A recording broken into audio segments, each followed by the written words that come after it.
ચાર આંકડાની નાનામાં નાની સંખ્યા શોધો જે 12, 18, 21 અને 28 વડે નિશેષ ભાગી શકાય. તો મિત્રો અહીંયા આપણને ચાર આંકડાની નાનામાં નાની સંખ્યા શોધવાની કહી છે જે 12, 18, 21 અને 28 વડે નિશેષ ભાગી શકાય.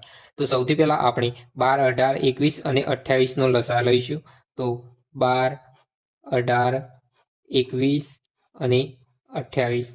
હવે આપણે આ ચારે સંખ્યાઓનો લસા લઈશું. તો સૌથી પહેલાં આપણે બે ભાગ ચલાવીશું. તો 2 ચોક 12, 2 9 18, 21 અને 2 14 28. હવે બે ભાગ ચલાવીશું. 2 3 6, 9, 21, 7 14. હવે ત્રણે ભાગ ચલાવીશું.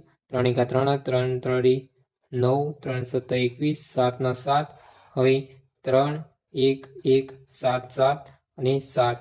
હવે આપણે આપેલ સંખ્યાનો ગુણાકાર કરીશું. 2 ગુણ્યા 2 ગુણ્યા 3 ગુણ્યા 3 ગુણ્યા 7. તો આપણને લસા મળશે 168. તો આપણને ચાર અંકની નાનામાં નાની સંખ્યા શોધવાનું કહ્યું છે. તો અહીંયા ઓપ્શનમાં સૌથી નાની સંખ્યા 1008 આપેલી છે. તો સૌથી પહેલાં આપણે 1008 લઈશું. હવે તેને 168 વડે ભાગીશું. તો 168 એ 1008ને 6 વડે ભાગી શકાય છે. તો આપણો જવાબ આવશે એ 1008.